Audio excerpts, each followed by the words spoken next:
You can count the number of women who have done play-by-play for a Major League Baseball game on one hand, and now Jenny Cavnar is one of them from AT&T Sportsnet Rocky Mountain. You joined this exclusive club last night with your call of the Rockies-Padres game. I have to ask you, what was it like having so much attention on the first time you do something? You know, it's crazy. I wasn't anticipating it, to be honest. I knew it would get a little bit of attention and traction, and Ryan Spilborghs was actually the first one to tweet something out, and my phone, I started getting a few texts, and I was like, oh, this may have some legs to it. I finally had to put my phone away and just focus on the game and try to not let, you know, the extra attention get in the way. But just after the game, reading through some things, still catching up on texts and emails and tweets and all the above. I'm just so grateful for the love and support of everyone out there that has been so generous with their time and so kind to reach out. I think a lot of people appreciate it when other people do their jobs with joy. And you sounded like somebody who was overjoyed to be doing that last night. Well, thank you. I appreciate that. I think I'm really lucky to work in sports television. You know, we're not saving the world by any stretch of the imagination, but we are telling stories of the athletes. We're telling stories around the game. And I feel privileged that I get to be a part of that landscape. And I think that's why I was so overwhelmed today, is some of the people reaching out to me, some of the names were managers in the game, players in the game, other broadcasters that I really respect. And just to know that I have their support from that community, it truly means a lot. For whatever reason, is there anybody that you really hope was watching last night? Oh, man. I don't know. That's so hard to say. I guess I would say Vin Scully. I hope that he just caught it on a whim. I mean, I'm sure he's probably retired from watching a lot of baseball games too, but it would be pretty special if he had tuned in. Tell me about the origin story of your home run call, Fire Up the Fountains, which you got to use when Nolan Arenado hit a home run last night. Have you had that one tucked away? Did you come up with it at the last minute? Kyle, it is so funny. We joke in the press box all the time, like, what would your home run call be?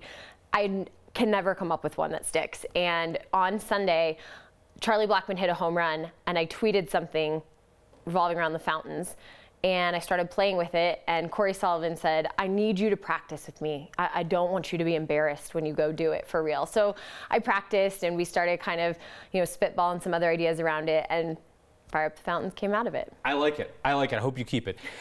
I also love how you prepared at home for the game with the assist from your husband. Tell me that story.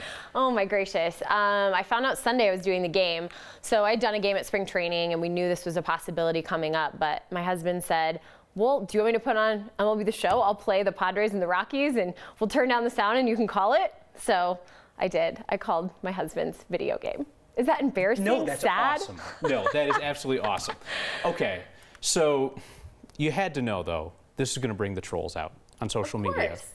Do you read that stuff? Does it give you motivation? Do you ignore it? How do you deal with it? I love how you deal with it, and I wish I had the guts to deal with it that way. I eat with a spoon. But what do you do? You know, honestly, it's been so many years that you really do just ignore it after a while. You realize who these people are, and there's a lot of people that just want to have a voice or want to be a naysayer because they think that's what they should do.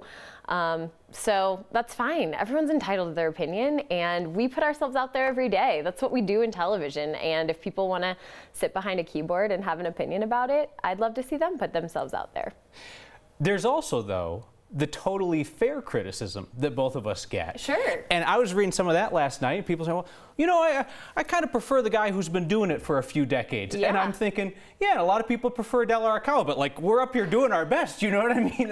When you see stuff like that, it's like you work with Drew Goodman. I mean, I prefer Drew Goodman. I've listened to him growing up. I work with Drew. Drew is the Sportscaster of the Year in Colorado every single year for a reason. Drew's very good at his craft, and many men, because that's what they've been in our industry, that do play-by-play, do it for a long time because they're good at it. And fans get used to one thing. And baseball in particular, it's a very routine-oriented sport. People like their routines, and it's hard to be a different voice and a different face in that. But I'm grateful for the opportunities I've been given to show that we can expand that. So speaking of routines and reps, when are you going to do it again? Yeah, I don't know. Hopefully not, you know, hopefully it's not next year. Hopefully we find another opportunity this year. Let's talk about this team this season. Based on everything that you see and that you know about the league this year, what does success for this team look like? You know, I think success is honestly, they're on the right track for it. It's very interesting the way the division's tough. We know that. The way that home runs and strikeouts have gone in this league, the Rockies are following suit with that. They're floating around 500. They're going to find their big big stretch where they win a lot of games. I mean, this team is built for offense, and it's going to come. They're not going to sit bottom in an offensive category for long. The pitching's improved so much, and the stats show that when the starters give you a quality start and the bullpen shuts it down, the Rockies win baseball games. And so I think we're going to see a lot more of that as the months go on. What might people be surprised to see out of this team? Ooh. Oh, that's an interesting one. For better or for worse? Yeah, for better or for worse. I think they're going to genuinely be surprised with the depth of offense that the Rockies have. We're starting to see that. Carlos Gonzalez going on the disabled list. David Dahl comes up. A lot of fans wanted to see him here to start the season. Once they get their big league reps, see a lot more pitches, I think we're going to be surprised with a lot of the batting averages throughout the order and not just the top of the order as the season goes on. Last question. We're both recent parents. We are. I have a 2-month-old daughter, so I'm thinking if I push, maybe we're like 5 to 7 years away from her sitting on the couch and watching a lot of baseball with her dad. At that point, what do you think we see and hear in terms of women in sports broadcasting? Man, you know, I think you're going to see a lot more women in prominent roles. And I keep going back to the moment I knew I wanted to become a sportscaster. I was in high school. It was probably 1999, sitting on my couch with my dad watching Monday Night Football, and Melissa Stark came on. It was a face and a voice that sounded like me. For the first time, it clicked that she's talking sports like I talk sports. I could do this for a living. And genuinely, those roles were typically sideline reporters. And so I wanted to be a sideline reporter. I've never said, I want to call a Major League Baseball game. And yet, here we are, 20 years later, that's happening for me. And so I can't wait for the next 20 years to see what happens for women in sports. Has it set in 24 hours later that you were that voice for somebody last night? No, it's an honor. I mean, to get a text from the big names is cool, but to get a text from a friend that says, my daughter thinks you're awesome. I got videos from friends of little girls going, go Jenny. And I mean, I want to tear up about it. It's really cool to be in that position. That's fantastic. Thank you so much. Congratulations. Thank you. Thank you for coming by. I'm honored to be on the show, Kyle. Thank you so much. Thank you.